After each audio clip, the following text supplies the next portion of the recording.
come in a little bit later, that's fine too. So thank you everyone for being here. Welcome. My name is Ryan. I am a career advisor at the Career Center. I'm joined here with my colleagues, Malika and Lauren. We are all from the Career Center. We are hosting I3. Thank you all so much for being here and being a part of this panel for community engagement, education, advocacy, and policy.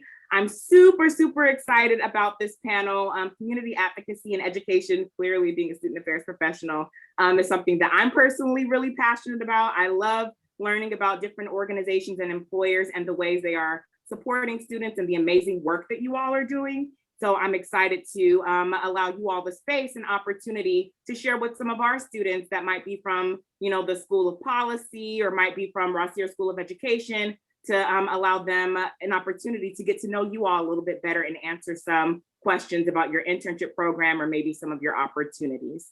So before we jump into the panel, I do want to allow space to introduce our student organization co-sponsor, GSG, which is Graduate Student Government.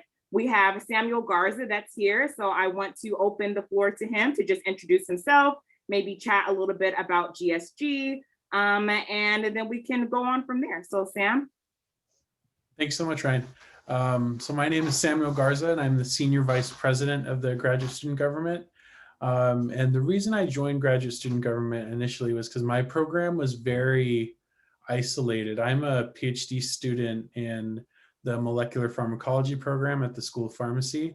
And so it's just a lot of show up, you do your experiments, you read and go home. And so not a lot of interaction. And so I was looking for a way to network and connect.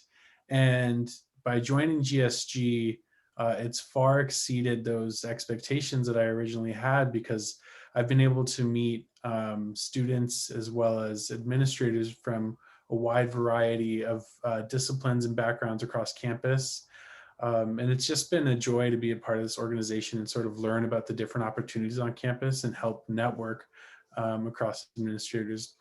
And I also think that this will probably be the most qualified group I'll ever work with, given that everyone's like a PhD student or like this, they're studying for such a high terminal degree, and then they're usually running for these positions in which they're focused with their terminal degree. So it's really incredible to see how just qualified and hardworking everybody is, and how much we can really accomplish for the students. And so I would strongly suggest that you look into joining the Student Senate, which is a good way to interact with GSG, and then also look into our applications for director positions, which will be opening on the 22nd. So if you would like more information, just visit our website, and then feel free to email me and I will forward you that information. Thank you.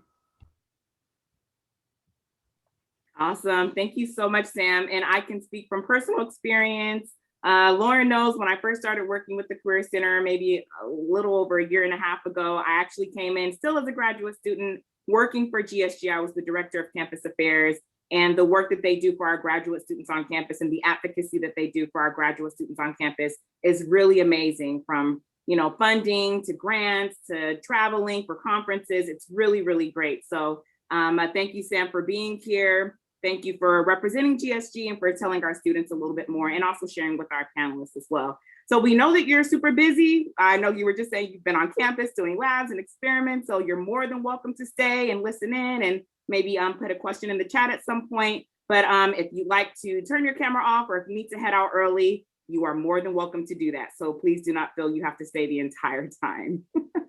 And I'll stick around for questions, because I know there should be some people interested in joining GSG or learning more. And I want to hear from you. I want to be able to provide you all the information you would like, to see if this organization would be something that you want to do. Don't think that this is something that you can't do. If you are someone who is a leader and you want these positions, go for it. Even if you think, oh, my program wouldn't allow me time for that. There's a lot of pressure on graduate students to, just focus on their program. But with GSG, it's really flexible, and you can really develop a strong network and just these lifelong connections. So I'm going to stick around. Feel free to message me or email me. I'll be here to answer your questions. Thank you. Awesome. Thank you, Sam, for sticking around. We appreciate that and you making yourself available to the students. Great. So with that being said, we are going to jump into some questions. Like I said, we will be using the hand raise function just so we can identify who would like to take what turn at answering a particular question. And you can choose to answer or not, totally up to you. But for this first question, we are going to ask all of you to answer. So I will just call people out according to what comes up on my screen. So, okay, with that being said, if you all could please introduce yourself and tell us a little bit about your organization. So we'll start off with Kenna. And please, if I say your name incorrectly, please let me know so I don't say it wrong the whole time. That was perfect. Thank you. Yes, it's Kenna. Great. It's great to be here with all of you. I'm from ACE Teaching Fellows at the University of Notre Dame. And so we are a teaching fellowship program and we place teachers in schools across the country, in Catholic schools. And so we're really committed to serving in under-resourced schools. And so we are seeking interns for our program. We accept applications from college juniors who are interested in education and in teaching and helping to serve those who are on the margins. Awesome. Thank you, Kenna. Amy Bauer, Amy B. Hi, I'm fighting my cat right now, so don't mind me, but I'm with Rediscover Center.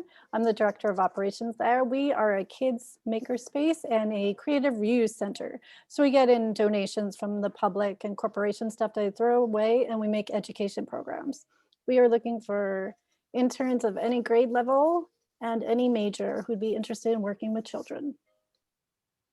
Awesome. Thank you, Amy. Carolina, or is it Carolina? Carolina, thank you so Great. much. So my name is Carolina. I am a program coordinator with Justice Corps. We are an AmeriCorps program, and our whole mission is to provide equal access to justice. So essentially, we're trying to make the courts a more fair system. We recruit students to serve as members in the self-help centers, and they are responsible for providing direct assistance to individuals, and they help them complete their legal forms. They explain the entire legal proceedings, how to start a case, all the way to the finish line. And it is a really great opportunity for anyone who's looking to gain skills. You're going to be working with a large team of attorneys, paralegals, and also other student members from all over LA campuses. I did the program while I was still a USC student, so I'm a very proud Trojan alumna, and it was by far the most rewarding experience. So right now we're accepting applications for all our positions. Awesome. Thank you, Carolina. Linda, welcome back. So hi, it's great to rejoin you today. I'm Linda Reinstein. I'm the co-founder of the Asbestos Disease Awareness Organization, and we're all about community engagement. We work on preventing chemical exposures, deadly chemical exposure, primarily to asbestos. Advocacy, education, and public policy is our space, and we're looking for interns that believe in education, human rights, and obviously environmental justice. And it's a great opportunity to use your digital skills, your communication skills, and your passion to help other people. And this is the 10th time I've participated in USC events. I really believe in this program, and it's a great honor to work with the students. Yes, that's what we like to hear. We want all of our employer partners to be with us 10 plus years. So thank you for partnering with us in different capacities. We really appreciate you. You bet. Lauren Greger. Hi, I'm Lauren Greger. I am the Director of Strategy at ISAF Public Schools. We're a charter network based in South LA and Inglewood. We operate 7 schools and serve about 2,500 students. We're a college preparatory organization and also have a really strong focus on arts and athletics opportunities for all of our students. So really strong sports programs all the way from kindergarten to 12th grade. I am excited to be here today. I'm a SC alum as well from the Price School, and I was the GPAC president when I was there. So I'm very familiar with all the wonderful work you guys do with GSC. So thank you. Nice. Awesome. I love all the Trojan love in the room. I really appreciate this. All right, Shane, you're up.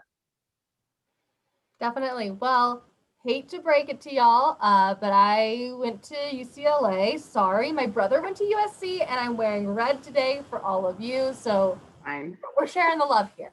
Hi everyone, I'm Shane. I am a recruitment director with Teach for America.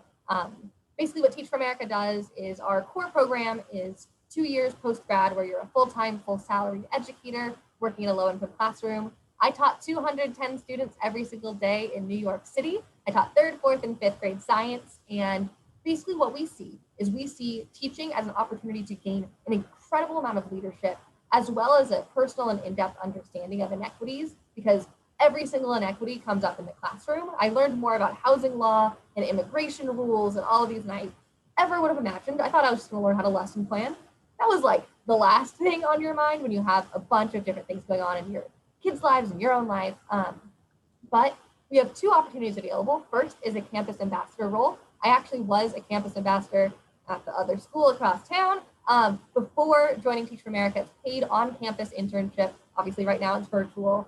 And we also have opportunities for people who are juniors or above to actually apply to our program early for the 2022 form. So a bunch of different options available. Excited to chat with you all about the work that we do. Thank you, Shane. And we love our fellow Bruins. Don't you even worry about it. We love you and thank you for being here. All right, Amy C. Thank you very much, and hello, everybody. So I guess I have to give my cred to my in-laws and my husband attended undergrad, and I went to the School of Education for grad school. And so, but my son just graduated from UCLA Social Work School, so I love everybody. So Jewish World Watch is an unfortunately misleading name, because we started as an idea, not an organization. I don't know whether I mentioned it. I'm the director of education for the organization. We started about 17 years ago when the Darfuri genocide occurred in Sudan, and most people had never heard of the Darfuris, didn't know where Darfur was.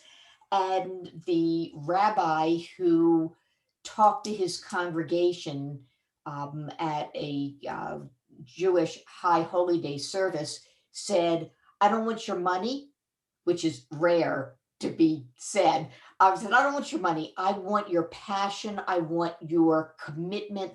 I want your involvement. It is one big world, and we have an obligation to make sure that we are helping anyone in the world who is being persecuted for who they are." So he asked his congregation to be a Jewish World Watch, and the name stayed with us as we became an organization that worked first with synagogues, then schools, then interfaith groups, and we went from Los Angeles throughout the world. We are focusing right now, unfortunately, very much on the Uyghurs, a minority Muslim population in China who's going through basically the Holocaust all over again, the Rohingya in Bangladesh. We spend a lot of time working still with our Darfuri friends who are 17 years later still stuck in camps in Chad and displaced in their own country. And also the Democratic Republic of Congo, which is not a place having a genocide, but is a place where there's mass atrocities and horrible aggressions. And it's one of my favorite places in the world, with really warm, wonderful people who we help educate and do other things with. We're doing a lot of COVID relief right now. I will not be able to be with you during the second part of this program, but we are looking for interns all the time, especially next semester, summer, and on. And so you will be getting my contact information so that you can reach out. And I love to talk to anyone, because there's always a way, no matter where you're coming from, that you can fit, because it's all about passion, and it's all about understanding, as we do now, especially in the pandemic times, that we're one world. So I hope to hear from you all, and thank you for letting me be here, even though I couldn't continue later. No, thank you, Amy. That was amazing. Wait, And I'm go sorry, ahead, please. as amazing as I was, I forgot to tell you what we do. We educate and we advocate and we do humanitarian aid. So we do a whole panoply of things that you could get involved with? I'm sorry. No, you're fine. For all of our Trojans tuning in, Malika did drop in the chat Amy's contact information. And when you go over to Brazen, you can also drop her a note in the booth. We'll make sure to set that up for you all. So even though she won't be able to attend, you can still reach out to her for any of the internships that she talked about briefly. So thank you, Amy. Deacon John. Oh, I think you're on mute. You wouldn't know I'm an engineering major, but I am. So, Rihanna, I don't want you laughing at me. Oh. First of all, I enjoyed hearing from Amy. It's wonderful. I agree. So I'm going to actually look you up. I'm Deacon John. I'll keep this to about a minute or so. I'm Deacon John Wilson, Education Enrichment Director for West Angeles Church. We used to be a little shy about it, but we're probably the largest, serve the most families of any in the inner city enrichment program at this time. Serve over 700 families, everything from college access programs, financial aid, affordability. We do workshops online, et cetera, at this time. We also do after school summer bridge. We have some grants to provide that. It's very important now to keep our students involved. We're deeply concerned about the mental and emotional state of our students right now. We are a community-based organization, though I'm supported by West A. Members don't use me, you figure it out.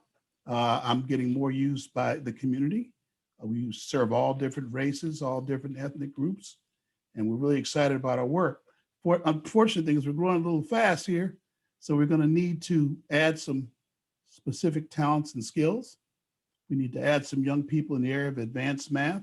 That just doesn't mean calculus and physics, although it does really. But it means meaning be able to help a student in algebra who needs a specific person who's really good at explaining. It's kind of hard to explain, but you know what I mean. And who are good online, have an animated presence. I need them to be able to do both. I also need somebody to do, Quinn Davis is here, she's my assistant, she'll check on me. I need somebody to come and help with the writing courses in the summer. I'm going to need a TA to help with that. I also could use another person for our Summer Algebra Institute with CSU. So there you go. Oops, sorry about that. I could use somebody to help with that program, which is a grant program we've expanded. So those are areas I'm looking for people to help with. Of course, a person could grow into our organization. We have very low turnover, and I'm very much into cross training. And if a person wants to get into helping youth with their skills they have or entrepreneurship, they'll learn a lot from me on that. Hope that helps. It absolutely does. Thank you so much, Dinka John. Thank you for being here. And last but not least, we'll have Quinn, if you could introduce yourself. Oh, she's our assistant. She's just hanging in here, keeping me straight. Okay. Okay, no worries. Well, Quinn, feel free to jump in whenever. Yeah, that's right. I promised her she wouldn't have to talk, but she's passionate. She may jump in at the right moment. No, that's absolutely fine. Absolutely fine. Thank you, Quinn, for being here. All right, great. So we can go ahead and jump into some questions. Again, please feel free to use the hand raise function. You don't have to answer every question that's asked, but if you raise your hand, I'll know that you liked your turn at contributing. So I thank you all for sharing these great introductions. That was great. If you all could share a little bit about your career path to your current role and why you chose this industry in particular. A lot of our students come from a lot of different majors. They're exploring a lot of different things. So it will really be helpful for them to hear from you all to see how you all came across your career path and why you're interested in doing the work that you're doing. So we'll start with Linda and then we'll go to Shane and then Carolina and then Kenna. But don't worry, I'll call you all again. So Linda? Sure, happy to share. I'm what's called an accidental activist. My husband was diagnosed with an asbestos-caused cancer 17 years ago. And it was at that time I realized that not all of our air, water, and soil is free of contaminants. So based on a personal situation, I started an organization with another colleague, and we have traveled throughout the nation, around the world, building out education, advocacy, and community support. The digital technology revolution has helped us greatly because I can compete with the richest chemical industry with the truth and the facts, so it's great. So I've learned a lot the hard way through Allen's disease, but I have been able to grow in an organization it kind of looks like Wizard of Oz, where you pull back the curtain and see a wizard and a dog, and we work lean and mean, and we get stuff done that no one can imagine. So that's the personal story. I think behind everybody who works on community engagement, there probably is a personal connection to that issue, because you have to have passion and be dynamic and believe in the cause, or you may be wasting your time on your story. Because as I always say, if it's never heard, shared, felt, or remembered, we can't really engage with the community. Awesome. Thank you so much, Linda. Shane. Yeah, so I studied poli-sci in undergrad and was learning a whole bunch of very theoretical things and like enjoyed it. It was like fun reading about history and analyzing it. But for me, I had some opportunities to work directly in nonprofits in undergrad. And that was one of the most key points of my understanding of where I wanted to go. I knew that I had some sort of a passion for working with individuals from low-income communities in the nonprofit setting, but like there are so many issues I cared about, and I was like, I don't even know where to start. So for me, I started off working at a nonprofit called People Assisting the Homeless during undergrad, worked there for about a year and a half.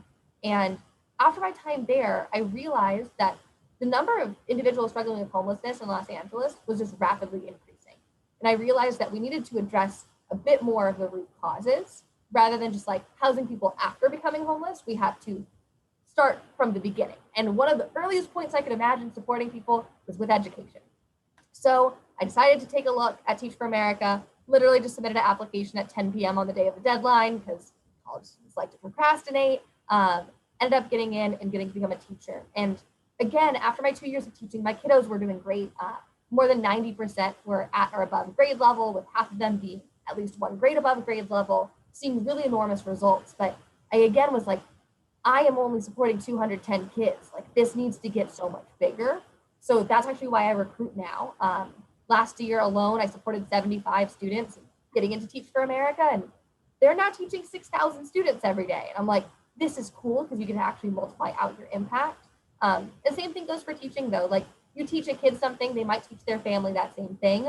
They might teach their friend that same respect rule or anything like that. I taught elementary school. But it always keeps expanding. So you never really know where your impact stops, which is like my absolute favorite part about the role that I have now and the role that I had back in the classroom. I love that. You never know where your impact stops. That's so true. Thank you, Shane, for sharing that. Carolina. Hi, so similar story. I was an ethnic studies major, so I just loved learning about all the history, the cultures, and I, found out about Justice Corps by recommendation of someone else who was a mentor, and they really encouraged the program. And I thought, like, what's this all about? And I still remember my first day in a courthouse, serving in the self-help centers, just seeing the impact that you have by empowering someone and giving them all the tools they need to effectively represent themselves in courts. And a lot of students hear about our program and think, I have to have previous legal experience or I have to be interested in law school. But that's definitely not the case, because at the core, our program is all about giving back to others in our communities. So we help everyone and anyone who needs that assistance. We either, help them complete the forms or answer their questions. And seeing that light bulb moment for them was the most rewarding experience I ever had. And I just fell in love with the service component of our program. And, being able to help, a 65-year-old woman who immigrated to this country, never worked outside her home, that, doesn't speak English, but was still able to, represent themselves in front of a judge and explain to them why they deserve the things that they're requesting, was by far a profound experience that I wanted to have again, which is how I ended up with the program full time. So it's definitely not what I expected, but I'm so happy that I joined the program and gave it my all, because it ended up being a career for me in the long run. Awesome. Thank you so much for sharing, Carolina. Kenna. Thank you. So when I was graduating from college, I graduated as an English major with a concentration in Hispanic studies. And I had a passion for English and knew that I loved that and had thought about being a teacher for a long time.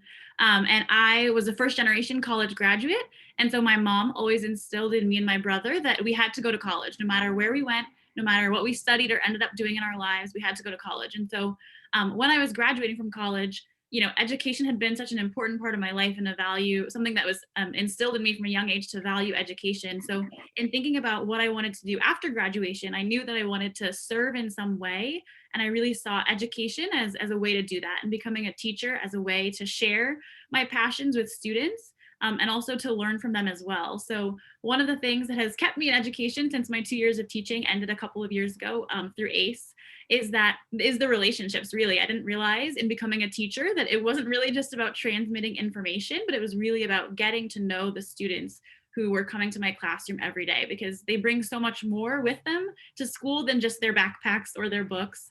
And so forming those relationships with them was a really powerful experience, which is why, similar to what Shane said, I wanted to be part of recruiting teachers to serve now. And so in this role that I have now, I get to support our current teachers in the program. And I work with our teachers primarily in California, but we have teachers placed across the country. So that's how I ended up here today.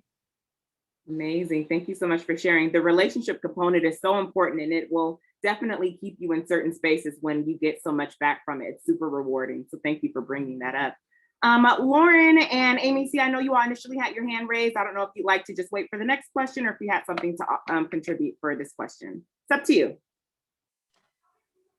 I can wait. I just know we have limited time, so. No worries. Thank you. Amy, same. Okay. Thank you all for your consideration. We really appreciate it. I know we're going to hear great things from you all shortly. Okay, so going into, I just mentioned, it being so rewarding to have this relationship component, going off of what Kenna was saying. And that's definitely one benefit of working in the industry that you all work in, right? So if you all could talk about some other benefits to working in this particular industry, but also some of the challenges that you all might face working in this industry as well, I think that would really help our students. And that's open for anyone. Very good. I got into this as an engineer in aerospace, by the way, volunteering for my church. It just grew into this. That's the short answer why I'm doing this. And I've learned that I really have a great care and concern for our young people. The challenge that we have is that some of our needs are quite specific, but also finding people that really, young people to come. We want to be young as an organization. I decided long ago I want to be the oldest one here. So I'm trying to cycle my way out of a job, but we need some young people that are on fire for caring about other young people the generation just behind them. And that's our big challenge, and that have specific areas of talents that they might have. I see myself as like that character in the MCU, Professor X. I just want to help them get to where they need to get and be successful where they need to be. And that's the shortest way to say it. Awesome. Thank you, Deacon John. Amy B. I wanted to add that I'm with Rediscover Center. We are a tiny, tiny little nonprofit that started as an idea and has been around for 16 years, almost 17. And we run after-school programs at our location and at schools. We run some in-school programs and field trips and stuff like that. And then we run giant summer camps. And we are open every single day of the year. And the beauty of working with us is you have the chance to do everything, which is also the challenge, because we have about 3 people in the office and we are trying to run everything. So the interns have the availability to put in their ideas and suggestions and work with us. So I think that's a great benefit. But the challenge is sometimes trying to find that time to do it. And we start you off with following other people that have worked with us, and you're not alone in the class. And then the other main challenge, because I forgot to say this earlier in my intro, is we teach a lot of power tools to children as young as 5. So they're using drills and hand saws and stuff. So you do not have to be comfortable with using them, but it would help if you are, and we will teach you how to use them. Because even if you know how to use the tool yourself, teaching a little kid how to use something is totally different. They're not as tall as us. They don't understand everything. They're not as strong as us. So we teach you how to use things, which I think is also a benefit. It's cool. You walk away with some skills you didn't maybe have before. I don't think most of the people that come for the jobs do have those kind of skills, and the ones that do don't have them working with kids. So really, you just have to be patient, passionate, want to work with children. And also it helps if you want to learn other ins and outs of the nonprofit, because we're happy to show you around. Love I that. think Thank that's you, the- Amy The B. main part, yeah. You're welcome. Amy C. I hope you all don't mind me, Amy B, Amy C, but Malika brought to my attention, we do have two Amy's on. So I just want to make sure that I call on the right person, you know who I'm speaking directly to. I grew up with Amy final initial when I was in 3rd grade. There were 5 of us. Oh my gosh. Very popular name when I was a little kid. Okay, so you've heard already nonprofit. You know what that means, I would think by now. Not enough of us, not enough resources, not enough time, always something happening that you can't predict. I thought my week was going to start off calmly, and then there was a coup that happened in Myanmar, and the whole week took on a different character. So that's the blessing and the curse. What is hard about what we do is just that. Not enough time, not enough money, all of that stuff. And because it's really serious and heavy stuff. The good stuff is it's really serious and heavy stuff. So we're doing something that matters, and everybody gets to participate, and whatever you bring in, we soak that up, and then we give you more, because internships are an opportunity for you to learn about where you are and what you might want to do in the future. And I don't expect anybody that comes to us to say, oh yeah, all my life I've wanted to work in the anti-genocide field, and that's why I want to intern with you. The other thing that I want to say, in case I forget to say it later, is Linda said she was an accidental activist. I kind of was as well. I went from being a school teacher in Watts to an attorney for 25 plus years to doing what I do now. Your life is going to change, and the world changes daily.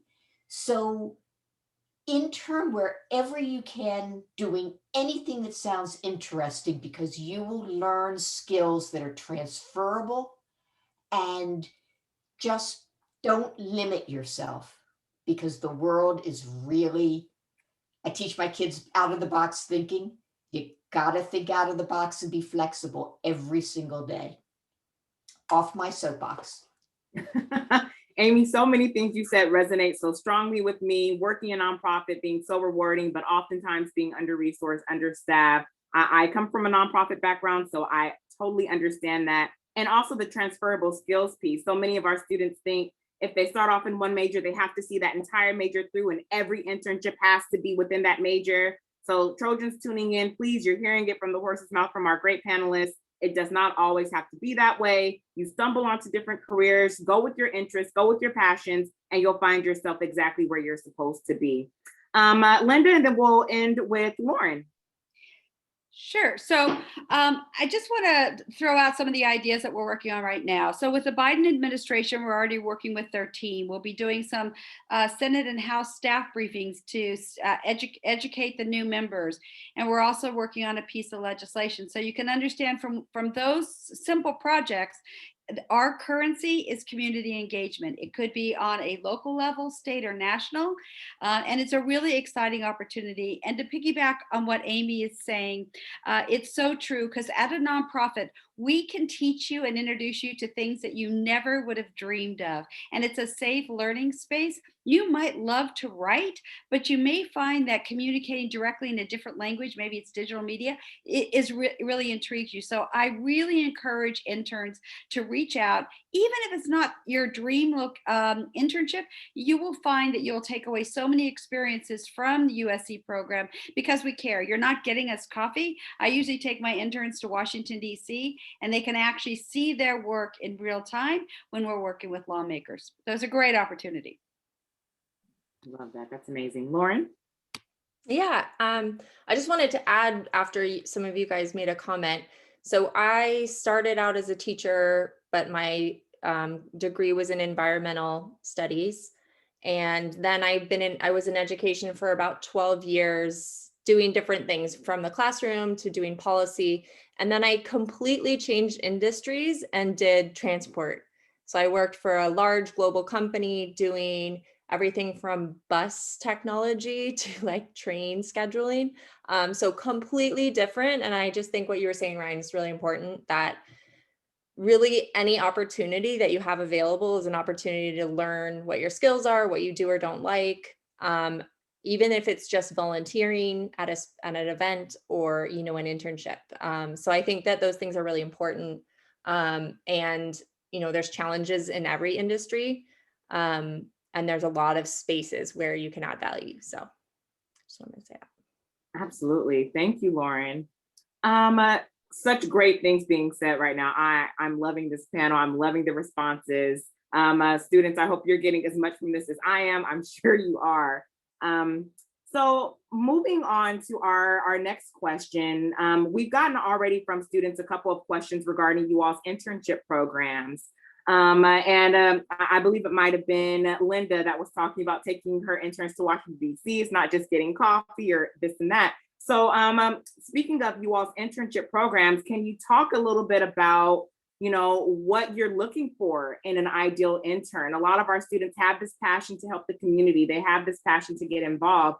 So what qualities are you looking for in ideal interns? And when you find those interns, what are some projects that they are typically working on with your organization?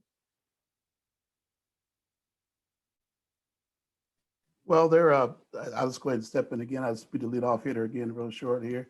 I think that they don't know the way around a computer in a way that students of their age do. Nothing really strange. They should be able, we'll teach them all the Microsoft apps. Don't worry about that.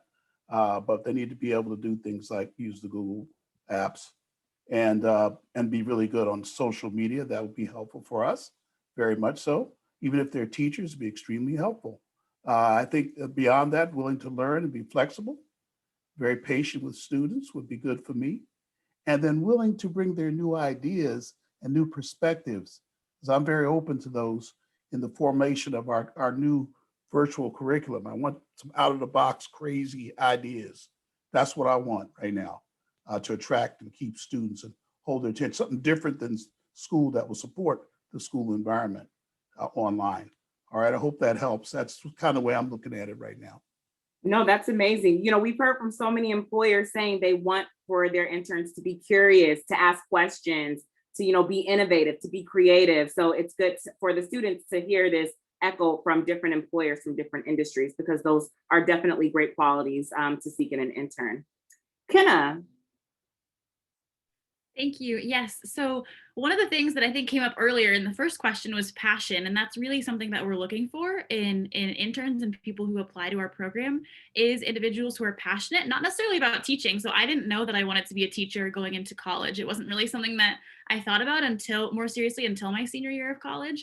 But I did have a passion for English and for Spanish, and that's what I ended up teaching. And so we are really looking for people who are passionate about whatever subjects they study so that they can really share that passion with their students.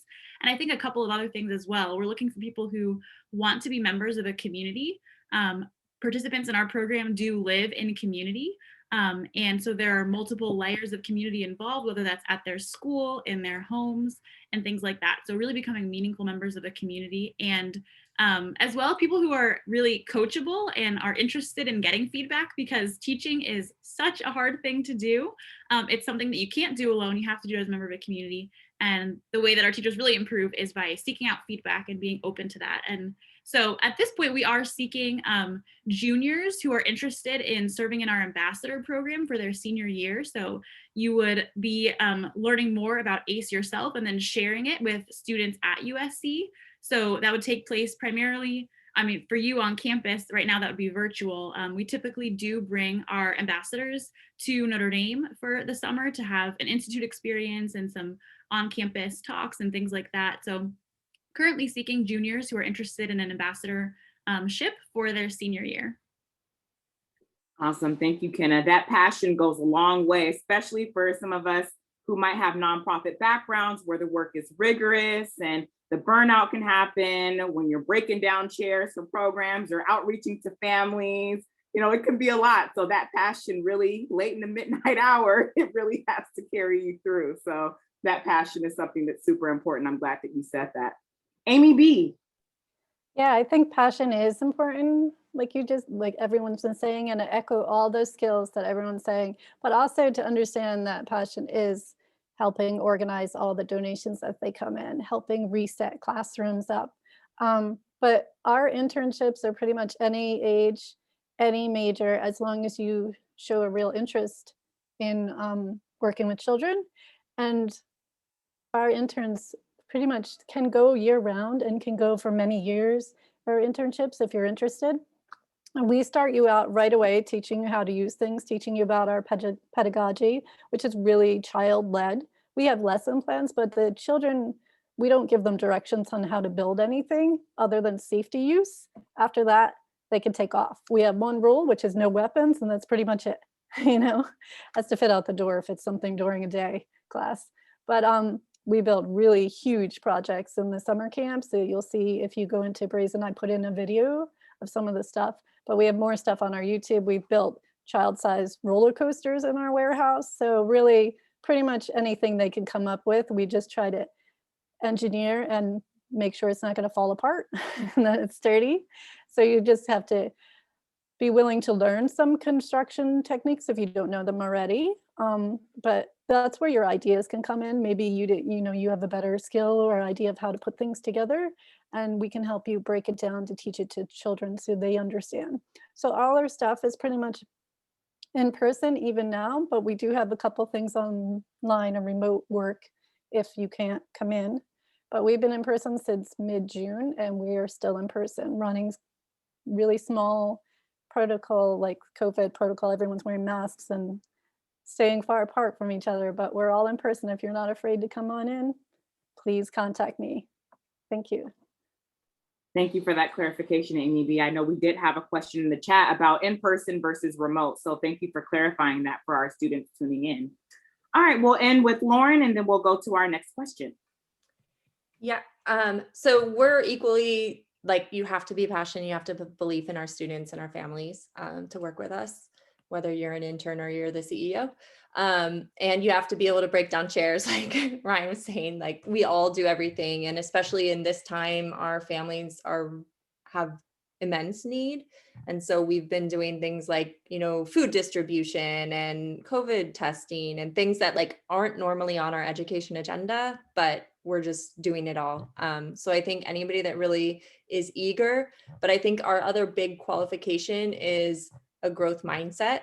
So coming into it, bringing your skills and adding value, but being really open to feedback and seeking that out and asking questions when you don't know the answer and not being afraid to, ask the silly question, but just learn as much as you possibly can. Because the more that we all do that, then we can add value. So that I was going to say something else, but I'll save it for later. That's it.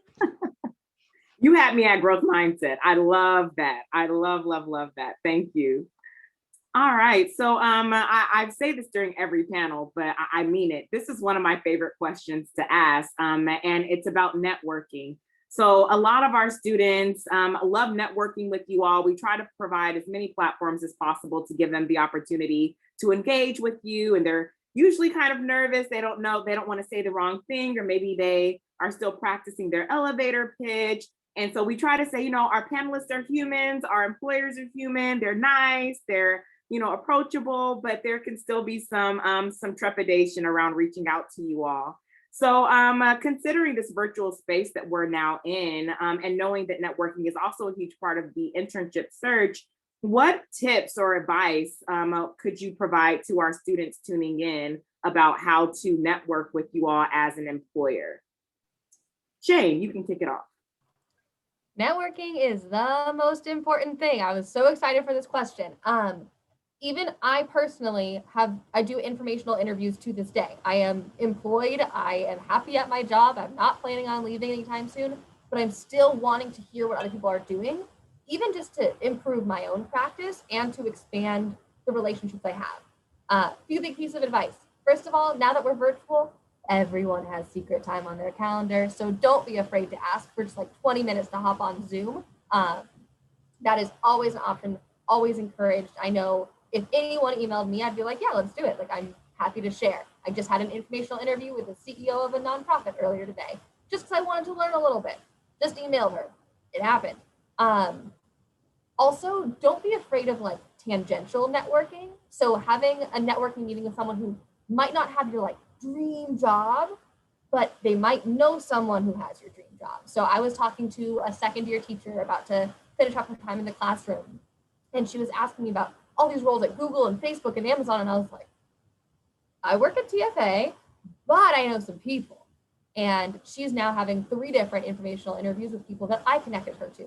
And you know that then those people are gonna be like, oh my gosh, I know someone at Amazon who has that exact role that you want, here you go. So don't be afraid to talk to someone who you're like, they're just in my network and I think that they might know some people. Have that conversation, learn more about their role, and don't be afraid to reach out. Like, we are still doing it to our peers as well. We're reaching out to them. It's not weird if you reach out. So don't be afraid. We are here and we want to help.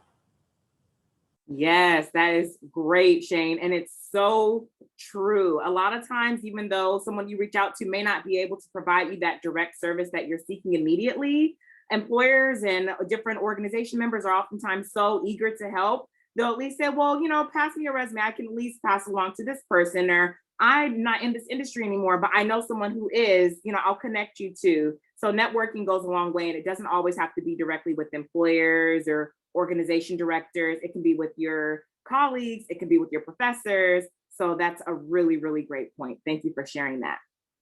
Amy B. I totally agree with you, Shane. In fact, that is how I got my job. I was volunteer teaching for one organization. I needed a location. They put me in touch with Rediscover so I could use their facility. The director at the time took my class. Then after class, I emailed everyone all these links and stuff. And then she emailed me back and said, do you want to keep teaching? I was like, yes. And she hired me. So you never know. I didn't expect to still be here. I didn't expect to move up the ranks from working 1 day a month to working every single day in a career, but it happens. And my other thing I just wanted to say is email me again. Email me again. Keep bothering me. It is okay. I have so many emails. I probably saw your email and thought, I'll get back to you, but it's not that urgent. Tell me it's urgent. You know, keep bothering me. That's what I wanted to tell everyone. I'm sure they love to hear that too. Oh, I can email you twice. Okay, for sure. We get students all the time that'll ask, like, I heard from this employer 2 weeks ago. Is it okay to follow up? Should I not? And it's like, yes, you can always follow up. That's totally fine. So it's good for the students to hear that directly from you all, because we tell them, but sometimes it helps to hear from you all. All right, Linda, and then we'll wrap up this question with Carolina. Okay, so when it comes to networking, when I was younger, obviously many, many decades ago, I always found it uncomfortable to try to reach out for that first handshake. But social media tools and platforms have made it so easy. So here are a couple of recommendations. One, for instance, we just issued a press release today. You can look on LinkedIn, Twitter, and Facebook to find people that you might be interested in. Read what they write and what they do and how they do it. Then start a conversation like, I was really intrigued by what I just read. And then have a Google spreadsheet or a doc or whatever your language is, and put in a day, a time, and a place, and what really captured your interest. When you go back to that person, when students come back to me and say, hey, Linda, I just saw this, what do you think? And they have paid attention, that is huge for networking. So it's not just about saying, hi, I'm a student at USC. Bring a little bit of the authentic you to the networking opportunity and really create a big black book, because you're going to go back to that. When I took students to Washington and they met the Surgeon General back in 2014, my intern from USC was like doing this. She goes, I'm going to faint. And she says, what do? I said, you get at your black book and you say, hi, I am, and get his name. So I really foster and encourage that, because that is how you will learn, and you'll learn more about yourself too. Yes, I love that. That was a gem. We're always telling students, do a little bit of research. You know, if you're reaching out to someone, did they write an article? Did they share something on their LinkedIn? Are they, you know, affiliated with research in an area that you're also interested in? You know, have some sort of a common denominator that you can reach out to them about, because that just makes the conversation even more fulfilling. So that's great. Go ahead, Carolina. Yeah, so on top of all the amazing advice and tips that have already been shared, I think one of the best things you can do is one, volunteer. You know, even if it's not a full-time position, even if it's not a paid position, volunteer, get your foot in the door, and then work really hard, because your work ethic is going to speak volumes about you. And, you know, I've worked in a lot of different places, and I just sort of like get immersed in whatever I'm doing. And then at the end of my internship or at the end of my volunteer opportunity, those employers, those supervisors are always looking forward to helping me out, because they know that if they put in a good word for me, it's going to deliver results, right? And I'm going to work really hard for whoever I'm going to be partnering with or collaborating with. So even if you're a shy introvert like myself, you know, and networking mixers sort of scare you a little because it's so daunting, just know that there's effective ways to do that that don't always require you to attend super social events. Your work ethic is always your best thing that you can do.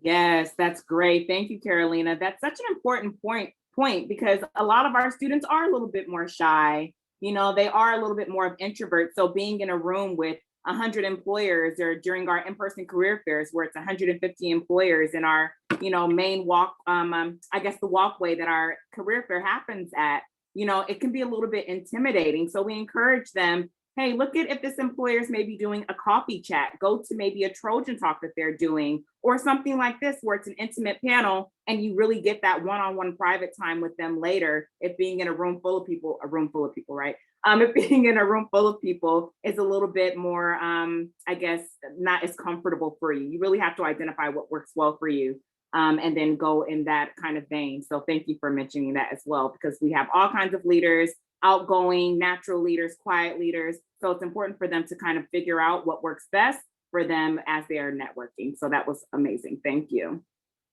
All right, so we are actually almost done. We have about 8 minutes left. This has been amazing so far. All of the advice and feedback that you've given has been so valuable and rich for us that are tuning in, listening, and for our students as well. So to just kind of wrap things up for our final question, can you all just give just one piece of advice, not one, but you can keep it brief and succinct in the time that we have, but if you could give some advice to our students that are interested in pursuing a career and passionate about this industry, what would you tell them? And additionally, how might that help them stand out as they're applying to these different roles?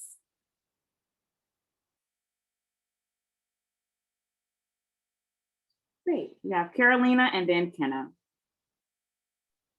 So the first thing I'd say is be genuine about your story and who you are. A lot of times students think that they have to check off these boxes of interning at certain places or knowing certain people, but that's not the case at all. At least when I conduct interviews, I'm always interested in who you are and what diverse experiences you bring to our team.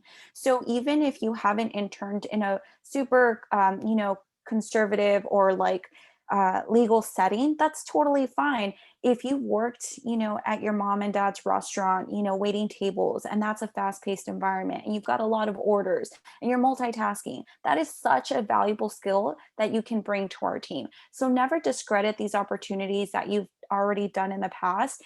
Figure out a way to tie it into your story and let that message resonate with the position that we're looking to fill. So I think that's always the best tip, is just be genuine about your story and who you are. Yes, I love that. Genuine about your story. So many of our students don't give enough credit to their own personal narratives and storytelling, and how that can really impact the work that they do and the roles that they step into. So I appreciate you saying, give yourself some credit when it comes to your background, your experience, your story, your narrative, because it really does make a difference. I love that. Kenna. Yes, one piece of advice that I give to a lot of college students that I talk to who are interested in teaching or applying to our program is just to get as much exposure to working with students as possible. So it doesn't have to be, in a classroom as a teacher necessarily, but, maybe serving as an assistant or even volunteering with high school students, tutoring, things like that. And I think that can be applied to anything that you're interested in. If you just give yourself exposure to it, it's a great way to start figuring out if it's actually something that you're interested in pursuing and kind of getting your feet wet. And even just along with the networking point, talking to people who do that thing and finding out from them what skills they have that they've brought to that role or what challenges they're experiencing or the joys that can help you figure out if that's something you'd like to do as well.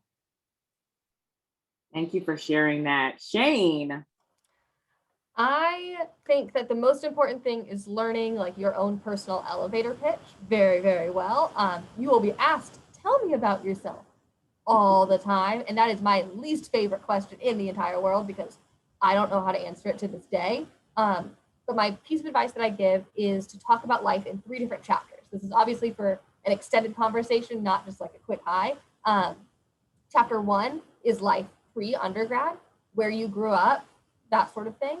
Chapter 2 is life at undergrad, anything relevant in your time that you're spending at USC working on. And then chapter 3 is your long-term goals. So what you're looking at doing post-grad, long-term, what sort of impact you're looking to make.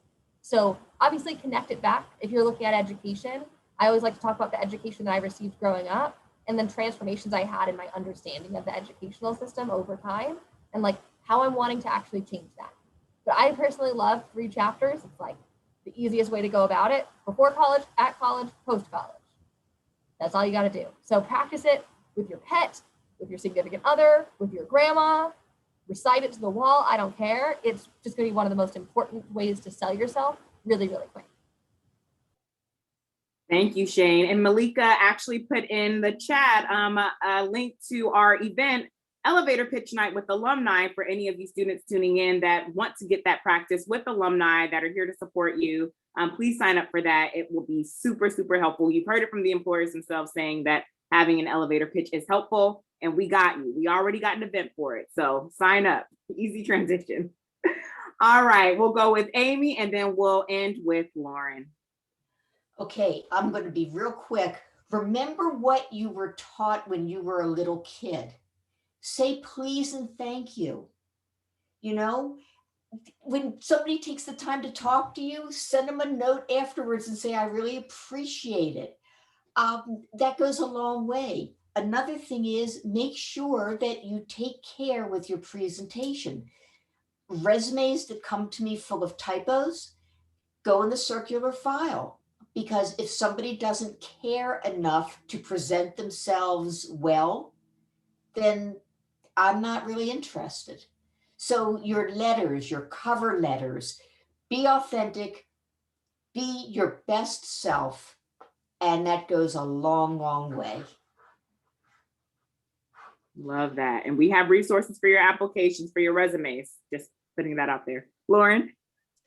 I have to say, I agree with everything Amy just said. Typos, and know the organization you're applying for. So know why you want to work there and have looked at the website and, know things about them. But the other piece of advice I would say is just be really open to opportunities that may or may not come your way. You never know. Just like a lot of people on this panel, I've changed cities, careers, industries, roles a lot of times, but actually like the skill set that's core to who I am and my leadership style has been able to thrive in those various environments. And some of those came out of nowhere. Like I never knew that those things were going to happen. So even if you think you have a very specific industry in mind, you never know. And there might be another opportunity. So as much as you want to reach out to people, like also talk to people that want to talk to you and just explore and be willing to be open to those changes. Explore and be open. Absolutely. Linda, did you have something you wanted to say as well? Yeah, I would encourage students to really think about what makes them unique. And when you discover that little part of you that is so unusual compared to your other classmates, how does that uniqueness that you have, how will that fit into an NGO or another company? And then build upon that, because if I get just a standard letter with a dear his or her kind of thing, I'm like Amy, I don't have time. But if you tell me how unique you are and that you think you're perfect for this and building something out, come forward thinking, tell me what you can do and how you can do it. And you will catch someone's attention because we all need your help. Community engagement is huge. And it's actually really fun because you meet so many other people that have the shared goals and passions that you have. Love that. Be your most unique, authentic, and genuine self, and it will shine through. Absolutely. Absolutely. Well, thank you all so much. This was great. I loved everything that you all were saying. I know the students loved it as well. We appreciate you all taking time out of your busy schedules. I know that everyone is busy and, we're all working from home and we have, our pets and our cat. I know you had your cat, Amy B. My dog is walking around here. We have kids and family. So I really appreciate you all taking the time out. Malika, Lauren, and myself all appreciate you for being here.